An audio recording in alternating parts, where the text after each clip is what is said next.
할렐루야.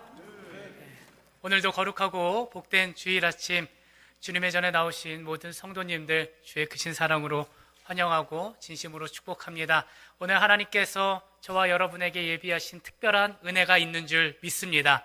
오늘 그 은혜를 풍성히 누리시고 또한 예배를 통하여 말씀을 통하여 찬양과 기도를 통하여 하나님의 마음을 영화롭게 해드릴 수 있는 저와 여러분 되시길 주님의 이름으로 간절히 축복합니다. 여러분, 날씨가 부쩍 추워졌습니다. 저는 아직 가을 코트를 한 번도 입어보지 못했는데 올해는 못 입을 것 같습니다. 날씨가 추워졌는데 여러분 영육간에 강건하시고 특별히 감기 조심하시기 바랍니다. 제가 수요일에도 한번 말씀을 드렸었는데요, 성도님들께 전화가 오면 반가운 마음보다는 걱정이 앞섭니다. 혹시나 누가 다쳤나, 누가 다치셨나, 어디 입원을 하셨나, 수술을 하셔야 되나, 그런 내용이 들릴까봐 참 조마조마한 마음으로 전화를 받습니다. 특별히 우리 연로하신 성도님들 미끄러지지 않도록, 넘어지지 않도록 조심하시길 기도드리고요. 또 우리 모든 성도님들 주 안에서 영과 육이 강건하여 하나님께 기쁨을 올려드릴 수 있는, 또 우리의 인생이 더욱더 풍족해지기를 주님의 이름으로 간절히 축복합니다.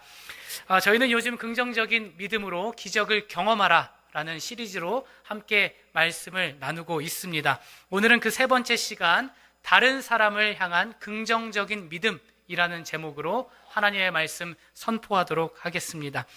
오늘은 말씀을 나누기에 앞서서 제가 질문 10가지를 드리겠습니다. 여러분 말씀 노트에는 나와 있지 않지만 앞에 화면에 이렇게 자막으로 나올 거예요. 그것을 보시면서 나는 이것이 맞는지 아닌지 한번 점수를 체크해 보시기 바랍니다. 총 10문항이어서요 10점 만점입니다. 그래서 아니면은 X, 맞으면 동그라미, 1점, 2점, 3점 이렇게 번호를 한번 점수를 매기시기 바랍니다. 자, 1번입니다. 나는 다른 사람을 볼 때 단점보다 장점을 보려고 한다. 너무 고민하지 마세요. 너무 고민하지 마십시오. 나는 다른 사람을 볼 때 단점보다 장점을 보려고 한다. 2번, 나는 나와 생각이 다른 사람과 대화하는 것이 불편하지 않다. 자, 3번, 나는 어려운 상황에 있는 사람을 돕는 것이 기쁘다. 4번, 나는 다른 사람의 감정을 배려하며 귀하게 여긴다. 여러분, 이거는 옆 사람 거 컨닝하시면 안 됩니다. 이렇게 훔쳐보시면 안 돼요. 5번, 나는 사람들을 대할 때 미소와 친절을 잃지 않는다. 6번, 나는 만나는 사람들을 귀하게 여기며 축복하는 마음을 갖고 있다. 7번, 나는 다른 사람을 위하는 것이라면 손해를 감수할 수 있다. 8번, 나는 나를 오해하고 미워하는 사람도 친절히 대할 수 있다. 자, 2개 남았습니다. 9번, 나는 사람들을 격려하고 칭찬하는 편이다. 마지막 10번, 나는 내게 상처를 주거나 힘들게 하는 사람도 용서할 수 있다. 아멘 나온 것 같아요. 여러분 어떠십니까? 긍정 지수가 몇 점 정도 되십니까? 속으로만 얘기하시면 됩니다. 속으로만 얘기하시면 돼요. 옆 사람에게 자랑할 것도 없어요. 부끄러워할 필요도 없습니다. 오늘 말씀을 통하여서 우리가 이러한 사람이 되고 또 다른 사람들에 대한 긍정적인 믿음을 갖기 위해서 이것을 한번 체크해 본 것입니다. 사실 부끄러운 말씀입니다만 저도 점수가 그리 높지 않더라고요. 예. 여러분, 지난 시간에도 말씀을 드렸지만 긍정적인 믿음을 갖고 또 그 믿음으로 기적을 경험하기 위해서는 먼저는 하나님에 대한 긍정적인 믿음을 가져야 됩니다. 하나님에 대한 긍정적인 믿음을 우리가 먼저는 갖고 있어야 돼요. 그리고 지난주에 함께 말씀을 나눴죠. 누구에 대한 긍정적인 믿음을 가져야 됩니까?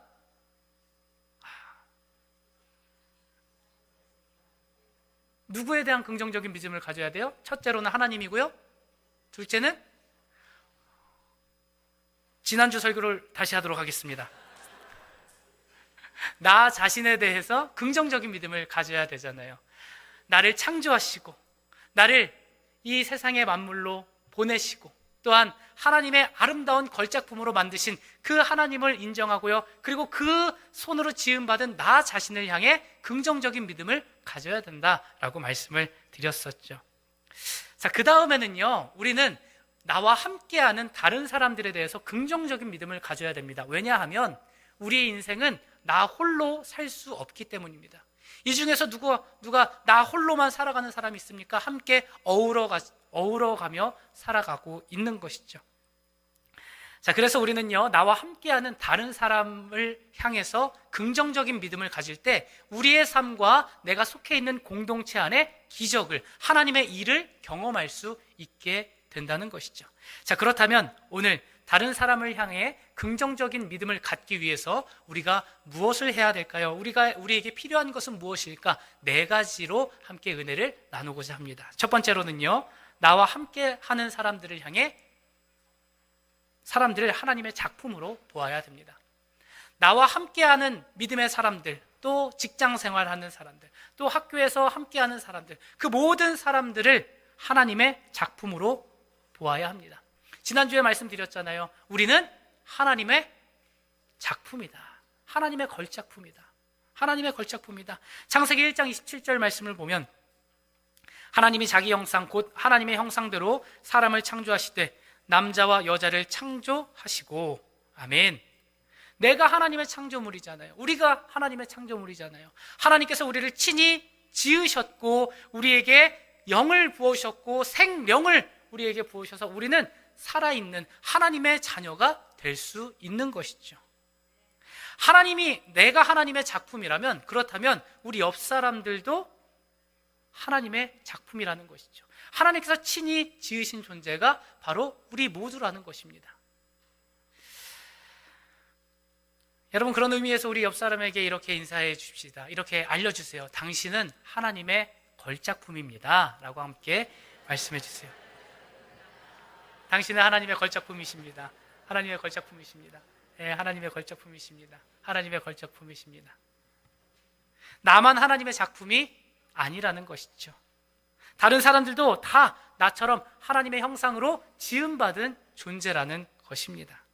그러므로요, 여러분, 서로를 대할 때에 하찮게 여겨서는 안 됩니다. 낮게 여겨서는 안 됩니다. 나와 뜻이 맞지 않거나 내 마음에 들지 않는다고 해서 그 사람을 깔보아서는 안 된다는 것이죠. 낮게 여기거나 무시해서는 안 됩니다. 그런데요, 우리가 살아가는 이 땅에 얼마나 많은 사람들이 나는 하나님의 작품으로 지음받음을 인정하면서 다른 사람을 하나님의 작품으로 인정하지 않는 경우가 얼마나 많은지 모릅니다. 또한 얼마나 많은 사람이 자기 정체성을, 내가 하나님의 작품이라는 것을 깨닫지 못하고 낮은 자로서, 낮은 정체성으로서 살아가는 사람들이 얼마나 많은지 모릅니다. 그런데 여러분, 우리는 지난 시간에 이미 배웠잖아요. 나는 바로 하나님의 작품이다. 하나님께서 나를 친히 지으셨구나. 나는 하나님의 창조물이구나. 이것을 우리는 배우지 않았습니까? 그렇기 때문에요, 우리는 타인을 바라볼 때, 나의 자녀를 바라볼 때, 나와 함께하는 신앙의 공동체의 사람들을 바라볼 때, 그렇게 이 사람도 하나님의 작품이구나, 그렇게 우리는 바라보아야 하는 것이고요. 또 그것을 알려주어야 할 사명이 우리에게 있습니다. 많은 사람들이 자신이 하나님의 자녀라는 것을 깨닫지 못하는 경우가 참 많습니다. 그래서 우리는요, 먼저 안 자들로서, 먼저 깨달은 자들로서 그 사실을 모르는 이들에게, 잊어버린 자들에게 찾아가서 당신은 하나님의 작품입니다. 당신은 하나님의 사람입니다. 하나님께서 당신을 선택하셨고 당신을 자녀 삼아주셨습니다. 이 사실을 끊임없이 가르쳐 주어야 하는 것입니다. 미국의 앤 그루델이라는 아주 유명한 기독교 심리학자가 있습니다. 사진을 보여주시면요, 이렇게 생기셨어요. 이분은요, 태어날 때부터 선천적으로 구순 9계열 장애를 안고 태어났습니다. 여러분, 무엇인지 아시죠? 구순 9계열은요, 여러분이 알다시피 이 태아 발달 중에 입술과 이 입천장이 제대로 형성되지 않아서 생기는 선천적인 기형입니다. 언청이라고도 불리죠. 자, 앤 그루델은요, 선천적으로 이러한 장애를 안고 살아갔습니다. 어린 시절 내내 자신의 모습을 통하여서 참 열등감에 사로잡혀 살아갔습니다. 얼굴도 이상하고 치열도 고르지 못하고 입은 이렇게 위로 올라가 있고 발음도 정확하지 않으니까 나는 왜 이럴까? 내 겉모습은 왜 이럴까? 나는 과연 사랑받을 수 있는 존재인가? 나는 왜 하나님께서 이렇게 만들어주셨을까? 라고 원망하며 살아갔습니다. 그러던 어느 날 학교에서요, 이 속삭임 테스트라는 것을 하게 되었습니다. 이 속삭임 테스트가 뭐냐면 뒤에서 선생님이 아주 작은 소리로 하늘은 파랗다 이렇게 이야기하면 그 이야기를 잘 듣고 그대로 말하는 거예요. 그게 바로 테스트입니다. 잘 들리는지, 잘 발음할 수 있는지. 그래서 선생님이 하늘은 파랗다라고 하면 하늘은 파랗다, 오케이, 통과. 오늘은 날씨가 춥다라고 하면 그 이야기를 잘 듣고 오늘은 날씨가 춥다 이렇게 이야기하는 테스트가 바로 속삭임 테스트입니다. 자, 그런데요, 바로 이 테스트에서 이 여인이요, 자신의 인생을 다시금 새롭게 살아가는 기회가 되었습니다. 늘 낮은 자존감으로 자신의 모습을 원망하고 열등감에 사로잡혀 있었던 이 여인에게, 이 학생에게 선생님이 뒤에서 그에게 이렇게 속삭여 주었어요. 귀엽고 사랑스럽고 예쁜 내가 내 딸이라면 얼마나 좋을까? 귀엽고 사랑스럽고 예쁜 네가 나의 딸이면 참 좋겠다. 그것을 아주 작은 소리로 그 여인에게, 그 학생에게 속삭여 준 거예요. 날 때부터 장애를 안고 태어나서 사랑받을 자격이 없다고 생각했습니다. 늘 열등감에 사로잡히고 그 열등감 안에 살고 있었는데 귀엽고 사랑스럽고 작은 내가, 아주 예쁜 내가 내 딸이라면 얼마나 좋을까라는 그 작은 속삭임이 그 여인의 귀에 들리고 그 순간 이 학생은요, 자신이 갖고 있었던 부정적인 자아상을 완전히 깨뜨리는 기회가 되었습니다. 스스로 긍정적인 자기 정체성을 안고 있지 못했던 앤 그루델은 선생님의 이 한마디의 말, 소중하고 사랑스러운 네가 나의 딸이라면 얼마나 좋을까라는 그 한마디에 모든 상처가 극복이 되고 훗날 탁월한 심리학자가 되어서 자신과 같이 아픔을 경험하고 슬픔 가운데 있는 그 많은 사람들을 도와주고 세워주고 다시금 일으켜 세워주는 그 사역을, 그 치료하는 일을 감당하게 되었다는 것이죠. 여러분, 성경에도 이와 같은 사람이 있습니다. 바로 삭개오입니다. 그는 부자였습니다. 그러나 키가 작았고요, 그리고 많은 사람들의 비판을 받으며 살았습니다. 그는 세리장이었습니다. 당시 세리장이었기 때문에 많은 사람들은 그를 동족의 피를 빨아먹는 그런 외국노라고 생각하였습니다. 그는 축복받는 이야기를 단 한 번도 들어본 적이 없습니다. 삭개오라는 이름의 뜻은요, 퓨어, 순수하다라는 뜻을 갖고 있었는데 그는 사람들의 시선으로 인하여서 오히려 더 악한 자로서 살아가게 되었습니다. 그러던 어느 날 예수님께서 그 마을에 찾아오신다는 소리를 듣게 되었고 키가 작았던 삭개오는 뽕나무 위에 올라가게 되었습니다. 그리고 예수님께서 오시는 것을 보고 있는데 예수님께서 자신이 올라간 그 뽕나무 밑으로 오신 거예요. 그리고 삭개오의 이름을 불러주셨습니다. 삭개오야, 오늘 내가 너희 집에 좀 머물면서 먹을 것도 좀 먹고 나와 이야기도 좀 나누었으면 좋겠다 라고 삭개오에게 이야기하셨습니다. 예수님은 삭개오에 대해서 관심을 가지셨습니다. 그 누구도 삭개오를 관심을 갖지 않고 삭개오에 대해서 비난만 놓았는데 이 예수님께서는 삭개오에게 찾아오셨고 그의 집에 들어가셨습니다. 그리고 그 한 번의 경험, 그리고 예수님께서 하셨던 그 말씀을 통하여서 삭개오는 완전히 다른 인생으로 살아가게 되었습니다. 누가복음 19장 9절 말씀을 보면 예수께서 그에게 말씀하셨다. 오늘 구원이 이 집에 이르렀다. 이 사람도 아브라함의 자손이다. 아멘. 평생을 죄인으로 손가락질 받았던 이 삭개오를 예수님께서 오셔서 너는 아브라함의 자손이야.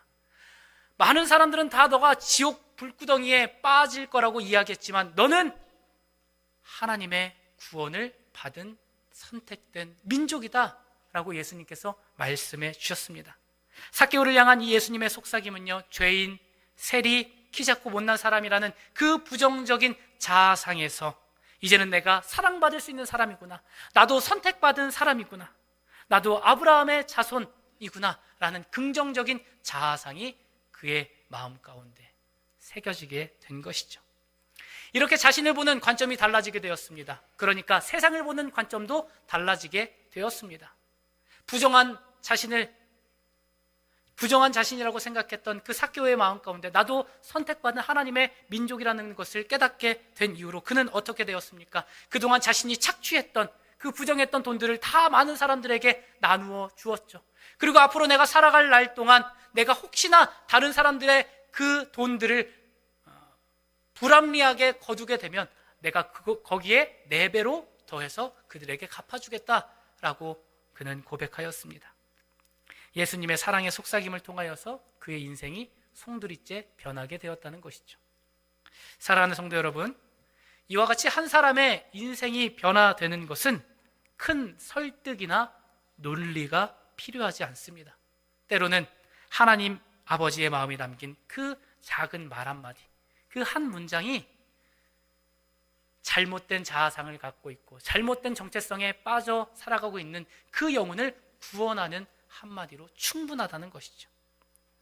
자신이 하나님의 작품이라는 사실을 깨닫지 못했던 앤 그루델의 이 삶을 바꾼 선생님의 속삭임처럼 평생 죄인으로 살아갈 것이라고 생각했지만 그러나 예수님께서 찾아오셔서 오늘 너희 집에 구원이 임하였다. 너도 아브라함의 자손이다 라고 말씀하셨던 그 예수님의 속삭임을 통하여서 삭개오가 변화됐던 것처럼 오늘 우리도 예수님의 사랑을 받은 자로서 우리도 누군가를 바라볼 때 이렇게 하나님의 사랑의 눈으로 바라보아야 한다는 것이죠.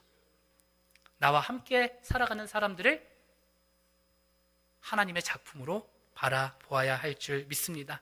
오늘 여러분과 함께 살아가는 가족들, 나의 자녀들, 때로는 속을 새길 때도 있지만 그러나 하나님의 작품으로 바라보십시오. 또한 이곳에서 함께 신앙생활하고 있는 우리 서로를 하나님의 작품으로 바라보시기를 주님의 이름으로 간절히 축복합니다.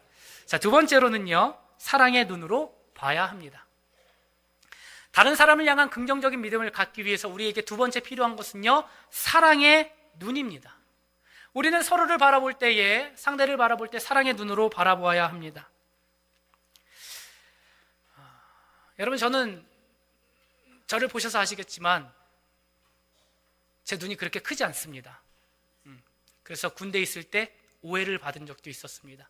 훈련소 기간 동안 군대 가면 이렇게 철모를 쓰잖아요. 근데 철모에 가려서 제가 정신교육을 받고 있었는데 눈을 감은 것처럼 보였나 봐요. 그래서 그 교관이 저의 번호를 부르면서 너 왜 자냐고, 정신교육 하는데 왜 자냐고 이렇게 저를 혼낸 적이 있습니다. 저는 너무 억울했어요. 눈이 작아서 뜨고 있어도 자고 있는 것처럼 보이는 제 자신이 참 안타까웠습니다. 눈이 작고 쌍꺼풀도 없어요. 그래서 저는 사실 쌍꺼풀 있는 사람을 조금 부러워합니다. 그래서 가끔 거울을 보면서 이렇게 해가지고 이렇게 눈을 한번 부리부리하게 이렇게 만들 때도 있는데 불편하더라고요. 자, 눈이 작고 찢어지니까 그냥 봐도 저는 사랑의 눈빛으로 이렇게 보거든요. 근데 왜 째려보냐고 저를 오해하는 분들도 있습니다. 여러분, 지금 제 눈이 어떻습니까? 저는 지금 여러분을 엄청난 사랑의 눈으로 보고 있습니다. 그것을 꼭 기억하십시오. 혹시나 목사님이 지금 왜 나를 저렇게 보시지? 절대 그렇게 오해하시면 안 돼요. 목사님이 지금 나를 사랑의 눈으로 보시는데 그저 눈이 작으신 거구나, 이렇게 이해해 주시면 좋을 것 같습니다. 여러분, 우리는 오늘 이 자리에 주님을 예배하기 위하여서 이 자리에 나왔죠. 이 자리에 앉아 있습니다. 말씀을 듣고 있습니다. 그리고 예배하는 저와 여러분을 하나님께서는 지금 보고 계십니다. 하나님의 눈으로 지금 저와 여러분을 보고 계시다는 거예요. 자, 그렇다면 주님께서 바라보시는 그 눈은 어떤 눈일까요? 네, 사랑의 눈이에요. 우리를 째려보거나 레이저를 쏘는 그런 눈이 아닙니다. 무엇을 잘못했는지 그것을 찾으려고 우리를 살펴보지 않으십니다. 하나님께서 우리를 살펴보실 때는 그저 사랑의 눈으로 저와 여러분을 바라보신다는 것이죠. 그런 표현하지 않습니까? 눈에서 뭐가 떨어져요? 네, 꿀이 떨어져요. 눈에서 어떻게 꿀이 떨어져요? 근데 그만큼 달콤하게 본다는 것이죠. 정말 사랑스럽게 본다는 것이죠. 여러분, 왜 하나님께서 우리를 보실 때 이렇게 사랑의 눈으로 보시는 줄 아십니까? 하나님은 사랑이시기 때문이에요. 하나님은 사랑이시기 때문에 그 사랑의 하나님께서 우리를 보실 때에 사랑의 눈으로 저와 여러분을 보신다는 것이죠. 하나님 사랑의 눈으로 언제나 나를 바라보시고, 우리가 이 찬양 참 많이 고백하지 않습니까? 하나님께서 우리를 보실 때에 사랑의 눈으로 보신다는 거예요. 여러분, 그런데요, 우리가 생각해 봐야 됩니다. 내가 잘해서일까요? 나에게 공로가 있어서일까요? 나에게 자격이 있기 때문에 하나님께서 나를 보실 때에 사랑의 눈으로, 만족하는 눈으로 우리를 보실까요? 그렇지 않습니다. 우리는요, 너무나 연약하고 흠이 많은 존재입니다. 죽을 수밖에 없는, 영원한 형벌에 빠질 수밖에 없는 존재들이지만, 그러나 하나님께서는 어떻게 하셨습니까? 그 죄인인 저와 여러분을 사랑하시기로 결정하셨고요, 그래서 우리를 구원하시기 위하여서 예수 그리스도를 이 땅에 보내주셔서 십자가를 지게 하셨다는 것이죠. 로마서 5장 8절 말씀 우리 함께 읽겠습니다. 우리가 아직 죄인 되었을 때에 그리스도께서 우리를 위하여 죽으심으로 하나님께서 우리에 대한 자기의 사랑을 확증하셨느니라. 아멘. 나의 연약함을 다 알고 계셨던 그 하나님께서 우리를 사랑하시기로 작정하셨어요. 예수 그리스도를 보내심으로, 죽이심으로 하나님께서 우리를 향한 그 사랑을 확증하셨다는 거예요. 그러니까 우리는요, 더 이상 죄인이 아니라 용서받은 하나님의 자녀라는 것이죠. 그리고 그 자녀인 저와 여러분을 하나님께서 바라보실 때 사랑의 눈으로 보신다는 거예요. 여러분, 우리는 그러한 하나님의 은혜와 하나님의 사랑의 눈을 경험한 자들입니다. 자, 그렇다면 우리는 그 은혜를 입은 자들로서 우리가 어떻게 살아가야 될까요? 나와 함께 살아가고 있는 하나님의 형상으로 지음받은 우리 서로를 하나님의 눈으로 바라보아야 된다는 거예요. 별로 아멘이 없으시네요. 서로를 사랑의 눈으로 바라보아야 된다는 것입니다. 왜입니까? 우리가 그 사랑을 받았기 때문에. 여러분, 그래서요, 서로를 볼 때 정죄할 필요도 없고요, 우쭐댈 필요도 없고요, 미워할 필요도 없습니다. 왜냐하면 내가 원래 그런 사람이었기 때문입니다.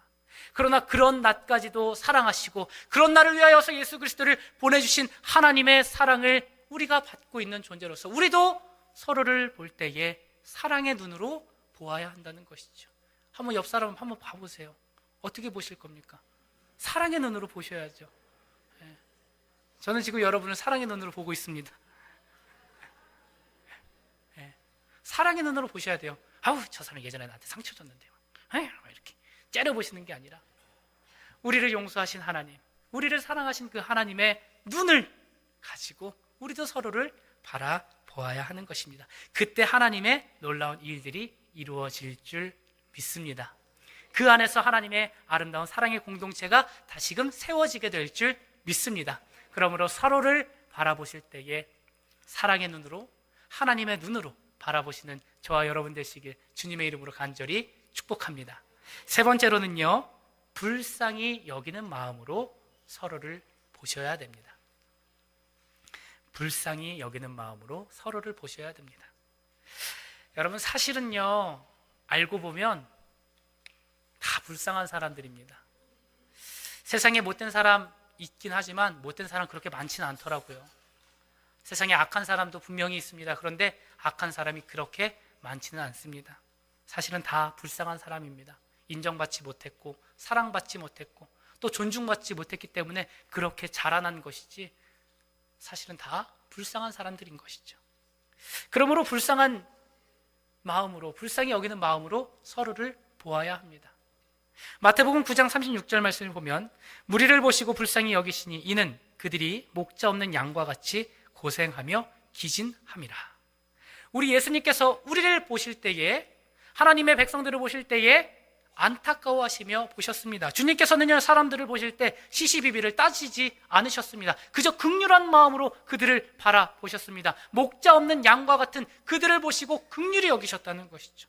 여기서 본다는 것은 단순히 이 눈으로 본다는 것을 의미하지 않습니다. 그와 어떠한 관계를 갖고 있는지, 어떠한 마음으로 서로를 대하는지에 대한 의미 또한 포함되어 있습니다. 하루는 예수님께서 회당에 계실 때에 오늘 읽어주신 말씀을 보면 이 18년 동안 귀신이 들려서 꼬부라져서 조금도 피지 못하는 한 여인이 예수님 앞에 나타나게 되었습니다. 예수님은 그 여인을 보셨습니다. 어떻게 보셨을까요? 제자들은 저 여자는 왜 귀신에 들렸을까? 왜 병고침이 있지 않았을까? 이러한 눈으로 보았지만 예수님께서는 그 여인을 보셨을 때 긍휼한 마음으로 보셨습니다. 예수님께서 그 여인을 보셨을 때는 단순히 병든 여자가 아니라 하나님의 작품으로 아름답게 지음받았지만 악한 마귀의 괴롭힘으로 인하여 상하고 깨어진 하나님의 형상이 그 여인을 통해서 예수님은 보게 되었습니다. 그래서 예수님은 그 여인에게 안타까운 마음으로 찾아가셨고 손을 얹으셨고 기도하셨고 그 여인의 귀신을 쫓아내시고 그 병든 육신을 고쳐 주셨다는 말씀이죠. 누가복음 13장 12절에서 13절 말씀 보면 예수께서는 이 여자를 보시고 가까이 불러서 말씀하시기를 여자야 너는 병에서 풀려났다 하시고 그 여자에게 손을 얹으셨다. 그러자 이 여자는 곧 허리를 펴고 하나님께 영광을 돌렸다. 아멘.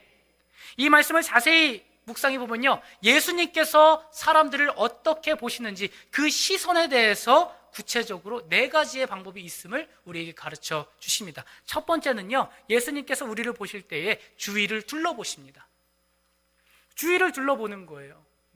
우리도 예수님께서 우리를 위해서 주위를 둘러보셔서 우리에게 오셨던 것처럼 우리 또한 주위를 둘러보는 것입니다. 나 혼자 잘 먹고 잘 사는 것이 신앙이 아니잖아요. 우리는 서로를 둘러보아야 됩니다. 누군가 아파하고 있는지, 누군가 고통받고 있는지, 누가 소외되고 있는지, 누가 하나님으로부터 멀어지고 있는지 그 주위를 둘러보아야 된다는 것이죠. 그래서 예수님께서는요, 이 여자를 보시고 그냥 지나치지 않으셨다는 거예요. 그리고 그 여인에게 찾아가셨습니다. 둘러보아야 뭐가 보일 거 아니에요. 한 곳만 보면 아무것도 안 보입니다. 한 길만 보면 아무것도 안 보여요. 우리는 신앙의 길을 걸으면서 이곳저곳 둘러봐야 돼요. 둘러봐야 됩니다. 예수님께서 그러셨던 것처럼. 둘째로는요, 손해를 감수하셨습니다. 예수님께서는 손해를 감수하셨어요. 예수님이 그 여인을 불쌍히 여기시고 고쳐주셨을 때에 그 안에 있었던 회당장과 많은 사람들이 예수님을 비난하기 시작했습니다. 안식일에 일을 했다면서 예수님을 비난하기 시작했어요. 여러분, 예수님께서 이 사실을 모르셨을까요? 안식일에 일을 하지 말아야 된다는 것을 모르셨을까요? 알고 계셨습니다. 그럼에도 불구하고 예수님께서는요, 이 여인을 고쳐주셨어요. 그 안식일에 일을 하셨습니다. 그것은 율법을 어긴 것이 아니라 하나님 아버지의 마음으로 하나님의 형상을 다시 회복시키시기 위한 예수 그리스도의 사랑의 표현이었던 것이죠. 예수님께서는 그 모든 사실을 알고 계셨습니다. 비난받으실 거 알고 계셨어요. 그 사건으로 나를 공격할 것이라는 그 사실도 예수님께서는 알고 계셨습니다. 그러나 사랑하기 때문에 손해를 감수하신 것이죠. 세 번째로는요, 예수님은 손을 내미셨습니다. 예수님께서 그 여인을 향해 손을 내미셨어요. 이와 같이 우리도 서로를 향해 손을 내미는 거예요. 제가 예배가 마치고 나면 항상 악수하잖아요. 네, 악수하잖아요. 손을 내미는 거예요. 서로에게 손을 내미는 거예요. 악수하기 위해서뿐만이 아니라 서로에게 도움을 주기 위해서, 함께 믿음의 길을 가기 위해서 손을 내미는 거예요. 감추는 게 아니에요. 손을 내밀어야 됩니다. 당시 병든 사람을 만지는 것은 율법으로 금기된 사항이었습니다. 더군다나 이 여인은요, 귀신에 들렸고 그리고 18년 동안 치유받지 못했던 부정한 여인이었어요. 그러나 예수님께서는 직접 가서 손을 내미셨습니다. 안수하여 주셨고요. 그리고 그 아픈 육신의 몸에 손을 얹어주셨습니다. 예수님은 사랑의 손을 내미셨던 것이죠. 이와 같이 우리도 그 손을 내미심으로 우리도 예수님의 손을 잡았던 것처럼 그 예수님의 손이 되어서 우리도 누군가에게 손을 내밀어야 한다는 것이죠. 마지막으로는요, 기회를 놓치지 않으셨습니다. 기회를 놓치지 않으셨어요. 그 때를 놓치지 않으셨다는 거예요. 18년 동안 고통 속에 이 여인을 보시고 그 고통 가운데 있었던 이 여인을 보시고 예수님께서는 다음에 치유해야 되겠다라고 지나치지 않으셨습니다. 그 즉시 그 자리에서 그 여인에게 손을 내밀어 주시고 그리고 그의 병든 몸을 고쳐주셨습니다. 다음으로 미루지 않으셨습니다. 여러분, 이렇게 이 여인을 불쌍히 여기시고 이 여인의 악한 것을 쫓아내시고 병든 육신을 고쳐주셨던 그 예수님의 사역을 통하여서 어떤 일이 일어난지 아십니까? 누가복음 13장 16절 우리 함께 읽도록 하겠습니다. 시작. 예수께서 이 말씀을 하시니 그를 반대하던 사람들은 모두 부끄러워하였고 무리는 모두 예수께서 하신 모든 영광스러운 일을 두고 기뻐하였다. 아멘. 아멘. 예수님의 그 한마디, 그 한 행동을 통하여서 그 주위에 있었던 모든 사람들이 반성하게 되었고요. 그리고 그들의 마음을 움직이게 하였습니다. 예수님의 극률한 눈빛과 행동은 단지 여인의 병만 고치신 것이 아니라 그 안에 강팍한 마음을 갖고 있었던 사람들의 마음을 녹여주는 그런 사랑의 메시지가 되었다는 것이죠. 여러분, 이와 같이 우리 또한 주님께서 우리를 긍휼히 보시고 우리를 불쌍히 여기셨던 것처럼 그 사랑을 입은 자들로서, 그 사랑에 비친 자들로서, 그 사랑을 먼저 경험한 자들로서 우리도 누군가를 불쌍히 여기고 긍휼히 여기고 서로 손을 내밀고 또 주위를 둘러보며 또 그를 위하여 헌신할 수 있는 아름다운 공동체가 되기를 주님의 이름으로 간절히 축복합니다. 마지막으로 기도로 내 눈을 정렬해야 합니다. 기도함으로써 다른 사람을 향한 긍정적인 믿음을 갖기 위해서는요, 우리는요 기도해야 됩니다. 왜냐하면 우리의 눈을 정렬하기 위해서입니다. 다시 말해서 초점을 제대로 맞추기 위해서입니다. 이 가운데에도 안경을 쓰신 분들이 많으신데요, 여러분 처음 안경 쓰시고 그 안경 지금까지 쓰고 계십니까? 그러신 분들은 아마 없으실 거예요. 시시때때로 안경점에 아마 가셨을 겁니다. 원래는 이 안경 썼을 때 잘 보였는데 갑자기 잘 안 보이면 안경점에 가서 다시 시력 테스트를 하고요, 그리고 이 눈에 맞는, 이 시력에 맞는 도수를, 그 안경을 다시금 구입합니다. 여러분 왜 이 행동을 할까요? 왜 안경을 다시 새로 맞추고 또 시력 테스트를 왜 다시 할까요? 눈의 초점을 맞추기 위해서죠. 잘 보기 위해서입니다. 잘 보기 위해서입니다. 시력이 떨어지면요 안경을 새로 맞춥니다. 왜냐하면 다시 맞추지 않으면 잘 안 보이기 때문이죠. 잘 안 보여요. 뿌옇게 보이기 때문에. 그래서 안경을 새로 맞춥니다. 자동차에도요 이 얼라이먼트라고 있습니다. 여러분 운전하시는 분들은 핸들이 있죠. 그리고 이 핸들이 움직이는 대로 바퀴가 이렇게 따라갑니다. 왼쪽으로 꺾으면요 이 바퀴가 왼쪽으로 가고요, 오른쪽으로 꺾으면 이 바퀴가 오른쪽으로 가요. 그런데 이 얼라이먼트는요 이 핸들과 바퀴가 아주 일치해야 되는 것을 말합니다. 만약에 이게 조금이라도 어긋나게 되면 나중에 큰 사고로 이어질 수 있어요. 그래서 항상 자동차를 점검해야 되죠. 이것을 왜 점검합니까? 내가 가고자 하는 길을 잘 가게 하기 위해서이죠. 여러분 우리의 영적인 시선도 마찬가지입니다. 삶의 방향이 어긋날 때가 있어요. 하나님을 순간 바라보지만 어느 순간 세상에 물들어서 나의 초점이 하나님으로부터 멀어질 때가 있습니다. 시야가 흐려질 때가 있어요. 이 바퀴와 핸들이 맞지 않을 때가 있어요. 그래서 우리는요 이 신앙을 점검하고 나의 시선을 하나님께 두게 하기 위해서 우리가 해야 되는 방법은 바로 기도라는 거예요. 기도함으로써 우리의 신앙을 점검할 수 있습니다. 기도함으로써 우리의 초점을 하나님께로 다시금 맞출 수 있다는 것이죠. 그렇기 때문에 우리의 눈을 기도를 통해서 지속적으로 여러분이 안경점에 계속 가셔서 이 초점을 맞추는 것처럼, 정비소에 가서 이 핸들을 잘 맞추는 것처럼 우리도 하나님 앞에 자주 나와서 기도함으로써 그 시선을 맞춰야 된다는 것이죠. 그렇지 않으면요 하나님의 눈으로 보는 일에 실패할 수밖에 없습니다. 자기 눈에는 들보가 있는데 이것을 알지 못하고 남의 눈에 있는 티를 보고 판단하게 됩니다. 누가복음 6장 42절 말씀 우리 함께 읽겠습니다. 내 눈 속에 있는 들보를 보지 못하면서 어찌하여 형제에게 말하기를 형제여, 외식하는 자여 먼저 내 눈 속에서 들보를 빼라.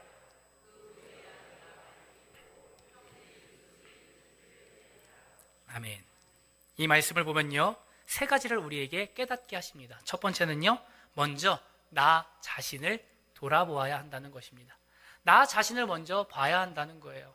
상대를 보기 전에 먼저 나 자신을 봐야 한다는 것입니다. 남에게 이런저런 문제가 있는 것을 보면서도 정작 나를 보지 못하는 경우가 너무나 많습니다. 나의 시선을 바로 정렬하고 나를 먼저 바로 볼 줄 알아야 됩니다.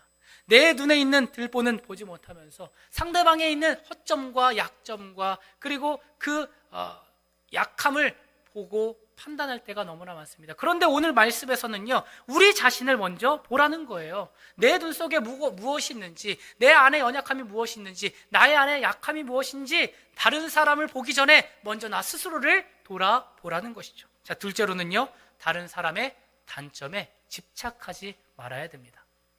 다른 사람의 단점에 집착해서는 안 됩니다. 다른 사람의 단점과 잘못한 점이 한번 이 눈에 딱 박히면 그 다음부터 이걸 별로 빼기가 어렵습니다. 두고두고 그 문제를 가지고 색안경을 끼고 상대를 보게 됩니다. 물론 상대가 잘못할 수 있습니다. 나에게 피해를 주고 아픔을 주고 상처를 줄 수 있습니다. 그런데요 성경에서는요, 이렇게 말씀하세요. 그 일에 너무 집착하지 말라는 거예요. 왜냐하면 그 사람의 잘못과 그 사람의 죄와 그 사람의 허물은요, 누가 판단하시는 겁니까? 하나님이 판단하시고 하나님이 심판하시는 거예요. 하나님이 심판하실 일을 내가 스스로 심판해서는 안 된다는 것이죠. 그러니까요, 때로는 내가 손해를 입고 아픔을 경험할 수도 있지만, 그러나 그 모든 문제를 하나님께 올려드리는 거예요. 왜냐하면 그 일에 대해서, 그 상처와 그 아픔에 대해서 내가 너무 집착하게 되잖아요. 그 상대방의 단점에 집착하게 되잖아요. 그때부터 내가 망가지기 시작합니다. 내가 망가지기 시작해요. 그러니까요, 상대의 잘못에 너무 집착해서는 안 된다는 것이죠. 단점에 집착하지 마십시오.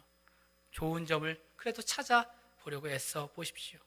마지막 세 번째로는요, 비판이 아니라 섬김을 택하라 말씀하십니다. 비판이 아니라 섬김을 선택하라 주님께서 오늘 말씀하십니다. 다른 사람의 단점이 보였다면 비판하고 욕할 수 있습니다. 그러나 성경에서는요, 하나님께서는요, 우리에게 그렇게 하지 말라 말씀하십니다. 오히려 비판하지 말고 섬기라 말씀하시죠. 70번씩 7번 용서하라고 말씀하셨습니다. 여러분, 이렇게 하려면요, 기도 말고 다른 방법이 없습니다. 기도 말고 다른 방법이 없어요. 먼저 하나님의 사랑이 내 안에 있어야 됩니다. 예수 그리스도의 십자가의 은혜가 내 안에 풍족할 때에 우리는 그 사랑으로 다른 사람들을 섬길 수 있게 되는 것입니다. 여러분, 그러므로 오늘 내가 하나님의 눈으로 나를 보고 상대를 보기 위해서 우리가 해야 될 것이 있다고 말씀을 드렸어요. 뭐라고 말씀드렸습니까? 그 방법? 기도라고 말씀을 드렸어요. 여러분, 기도라고 말씀을 드렸어요. 우리의 초점을 하나님께 맞추기 위해서, 하나님의 시선으로 서로를 보고 나를 보기 위해서는 우리가 기도함으로 하나님, 내 안에 선한 마음을 창조하여 주시고, 하나님, 나의 눈이 하나님의 눈이 되어 긍휼의 마음으로 서로를 바라볼 수 있도록 인도하여 주시옵소서. 이러한 마음을 가지고 기도할 때에 우리의 시선이 하나님께로 향할 수 있게 되고, 뿌였던 모든 것들이 다시금 선명하게 볼 수 있는 하나님의 시선으로 세상과 나와 그리고 서로를 바라볼 수 있게 될 줄 믿습니다. 사랑하는 성도 여러분, 말씀을 맺겠습니다. 이제 하나님의 눈으로 서로를 바라보십시오. 하나님의 사랑의 눈으로 나를 바라보시고요, 또 서로를 바라보시고 나에게 허락한 공동체를 바라보십시오. 그렇게 다른 사람을 향해 긍정적인 믿음을 가질 때에 하나님께서는 오늘 저와 여러분을 통해서, 여러분의 가정을 통해서, 또 우리 교회를 통하여서 하나님의 크신 기적의 일들을 이루어 주실 줄 믿습니다. 기도하시겠습니다.